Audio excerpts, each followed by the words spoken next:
नमस्कार दोस्तों, मैं मतलूब चंदेल एडवोकेट और आप देख रहे हैं मतलूब चंदेल एलएलबी। साथियों, आपका स्वागत है, अभिनंदन है। रोज की तरह हमारे पास आज भी हमारे खास मेहमान मौजूद हैं और मैं उनसे आपका तारुफ और मुलाकात कराने जा रहा हूं। इससे पहले मैं आप सभी लोगों से एक निवेदन कर देना चाहता हूं। हमारी मेहनत को काफ़ी सराहा है आप सारे व्यूवर्स ने। हमारा निवेदन ये है कि इस वीडियो को देखिए पूरी तरीके से और चैनल को सब्सक्राइब करिए, लाइक करिए, फॉरवर्ड करिए, लोगों में बढ़ाइए, जिससे कि हम इस तरीके की वीडियोस आपके सामने बनाते रहें, आपके सामने उपस्थित होते रहें और आपके पास आते रहें।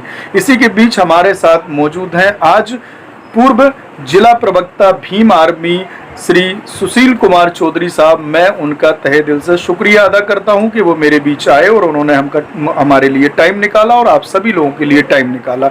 हम फर्दर डिस्कशन करते हैं और बात करते हैं सुशील चौधरी जी से कि आगे की रणनीति क्या है, उनके बारे में कुछ जानना चाहेंगे और उनकी सोच के बारे में जानना चाहेंगे।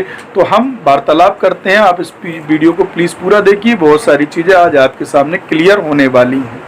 सुशील जी, आपका बहुत बहुत स्वागत है, अभिनंदन है हमारे चैनल में।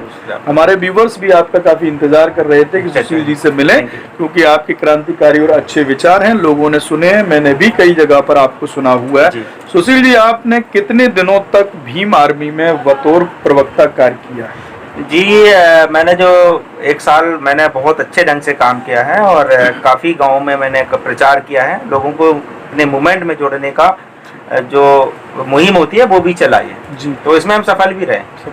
आपने गए थे, देश आजाद हुआ था, हम लोग तो आजाद नहीं हुए थे ना। हम लोग तो आज भी गुलाम है, लोगों की मानसिकता के गुलाम है। इस चीज को हमें समझना होगा।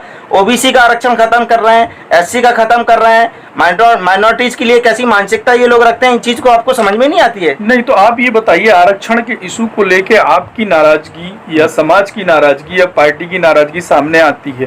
क्योंकि 23% आरक्षण जो देश में SC ST को दिया गया है, उसको लेके आपने स्टैंड अपना एक क्लियर बना लिया है कि इसको कंटिन्यू रखेंगे। आपने ये क्यों नहीं कहा कि केवल 23% आरक्षण की बात क्यों होती, क्यों बात 100% देश में आरक्षण दे दिया जाए? इसकी बात क्यों नहीं उठाई कि जो 100% है वो 100% आरक्षण फुल क्यों नहीं दे दिया जाता है? आपने इस इश्यूज को क्यों कभी नहीं रखा? क्यों आप अपनी 23% की लड़ाई ही लड़ते? एक्चुअल में क्या है कि अगर आपका ये घर है और आप 2 भाई हैं और दोनों भाई की जब ट्यूनिंग मैच नहीं हो रही है तो दोनों अपने अपने हिस्से की बात करेंगे।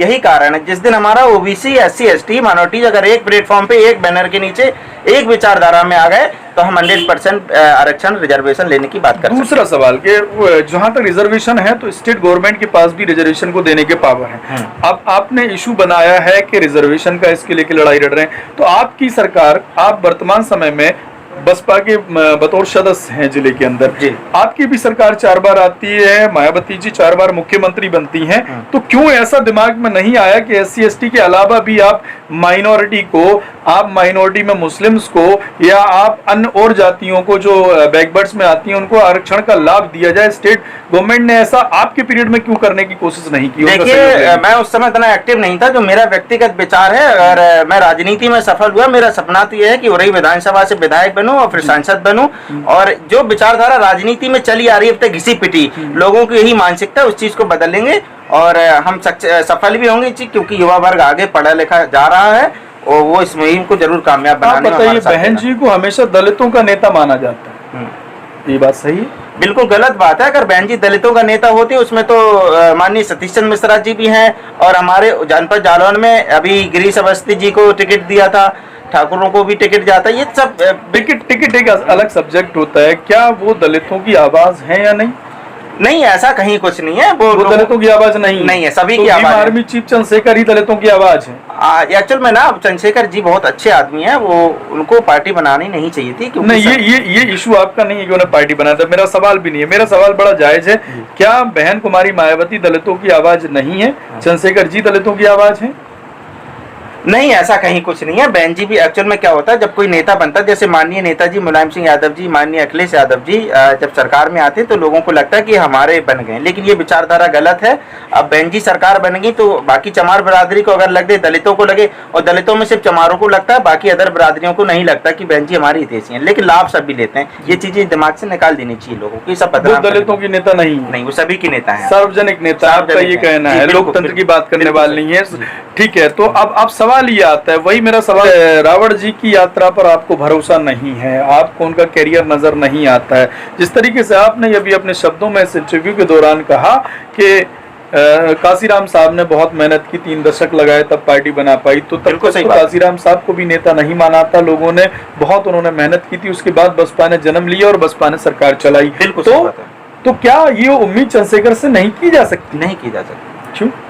उसका कारण है कि क्योंकि जो सोशल मीडिया के माध्यम से जो भाई चंद्रशेखर रावण को सुनते हैं, देखते हैं, ग्रामीण क्षेत्रों में हम लोगों ने इतना वर्चस्व वो नहीं कर पाया, लोगों को अपने मूवमेंट में इतना नहीं चुका पाया हम लोगों ने, हम लोग विफल रहे और मैं आपको बता चुका हूँ। देखिए, एनआरसी एनआरपी CAA का इशू देश के अंदर आया, तो जहां तक लोगों को जानकारी, इस देश को जानकारी है कि चंद्रशेखर रावण जी जाकर दिल्ली में जाकर आंदोलनों में भाग लिया और जाने के बाद में आपने अरेस्टिंग भी अपनी दी। ये पूरे मूवमेंट में खुलकर आंदोलन करने वाला शख्स रहा है चंद्रशेखर रावण। उनकी तुलना में बहन जी कहीं पर खड़ी नहीं होती हैं इश्यूज को उठाने। भाई साहब, जैसा कि मैं भीम आर्मी में रहा हूँ, तो बसपा के कई जैसे नेता निकल के जाते हैं और बसपा की ही बुराई करते हैं, वो वैसा मैं नहीं हूँ, ठीक है। और गिरफ्तारी दी, क्या कारण रहा, ये सब हमें पता है, लेकिन मैं लोगों क्या कहेंगे आप अपना पक्ष रखिए ना। नहीं, वो गए, अच्छी बात है, जाना चाहिए।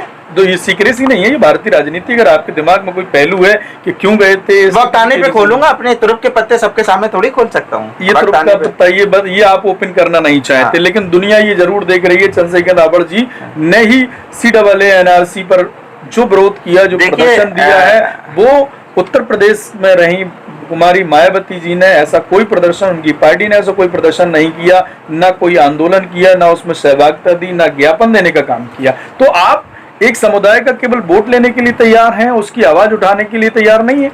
मैंने कहा ना, अभी कहा था ना आपसे, अगर राजनीति में अगर बदलाव लाना है तो हम जैसे लोगों को सत्ता में आना पड़ेगा, फिर किसी को कोई शिकायत नहीं होगी कि उन्होंने हमारे पक्ष की नहीं कही, हमारे, क्योंकि राजनीति संविधान के दायरे में करनी चाहिए। भाई साहब, 1 मिनट, आप जब कोई विधायक अगर बनता है, मान ली भाजपा के विधायक बने, भाजपा के सांसद जी बने, तो वो शपथ किसकी लेते हैं? संविधान की शपथ लेते हैं। आप कसम संविधान की खाते हैं और संविधान के अनुरूप कार्य करते हैं, संविधान के विरोध में काम करते हैं। सवाल सर सुनिएगा, आपने कहा कि हम जैसे लोगों को सत्ता में आना चाहिए तब ये बात होगी, मतलब बहन जी ने ये बात नहीं उठाई। आपका तर्क ये है कि आप सत्ता में आएंगे तो ये उठाएंगे, तो क्या आप बसपा से हटके बोलने लगेंगे? आखिर आप विधायक भी बनते हैं तो आप अदना से एक विधायक माने जाएंगे ना, पार्टी के सामने एक अदना सा पद होता है।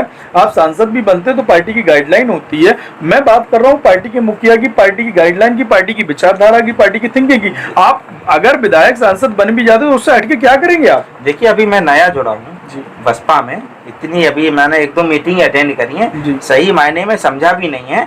हाँ, अगर जो लोकहित के विरोध में अगर काम करेगा, चाहे वो कोई भी पार्टी हो, चाहे बसपा हो, चाहे सपा हो, चाहे भाजपा हो, मैंने कहा मैं आजाद हूं।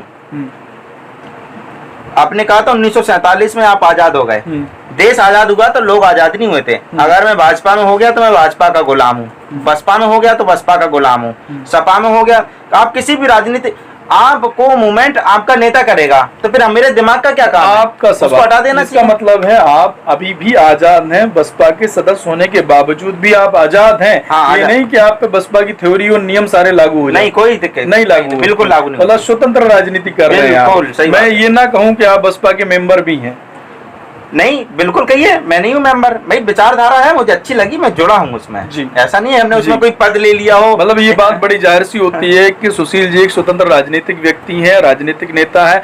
सुशील जी कल बसपा में, मेरे व्यूवर्स भी सुनिएगा, कल उन्होंने अपने इंटरव्यू में इस बात को एडमिट किया है, बसपा में है किसी पार्टी में, हम देश 1947 में स्वतंत्रता प्राप्त कर चुके थे, हम किसी दल की विचारधारा को अपने जीवन में पूरी तरीके से नहीं उतार सकते, चूंकि हम थिंकिंग फ्री हैं, इसलिए हम फ्री विचार करने के अधिकारी हैं। सुशील जी का ये मानना है। चलिए सुशील जी, बहुत अच्छा लगा आपसे ये बात कर। एक अंतिम सवाल, अगर आपके दिमाग में कोई जवाब रह गया हो, बोलना चाहते हो तो आप। मैं अपने, सिर्फ आपका दिमाग ही आपको आगे लेके जाता है, कोई लेके नहीं जा सकता है। अच्छा क्या है, बुरा क्या है, ये आपसे ज्यादा बेहतर कोई नहीं जानता दुनिया में। Thank you very much Sushil ji, आपने अपना समय दिया, और मैं निवेदन ये करूंगा कि सारे लोग इस चैनल को देखने के बाद प्लीज सब्सक्राइब जरूर करें। और सुशील जी, हमारे व्यूवर्स से आप अपने व्यूअर्स से जरा कहिएगा कि वो भी सब्सक्राइब करें और लाइक करें। हाँ, हमारे जितने भी व्यूवर्स हैं और हमारे जितने भी दोस्त हैं जो बहुजन मूवमेंट में आस्था रखते हैं, विश्वास रखते हैं। बाबा साहब भीमराव अम्बेडकर, साहब कांशीराम लल्लई यादव, छत्रपति साहू जी महाराज, महात्मा ज्योतिबा फूले, माता सावित्रीबाई फूले, अगर आप इनके अनुयायी हैं तो हमारे भाई के चैनल को जरूर सब्सक्राइब कीजिएगा, लाइक कीजिएगा, फॉरवर्ड कीजिए। जी बिल्कुल सही है। थैंक यू हम लोग आगे निकलेंगे के लिए, एक नई उम्मीद के लिए। बहुत बहुत धन्यवाद। जय भीम, नमो बुद्धाय।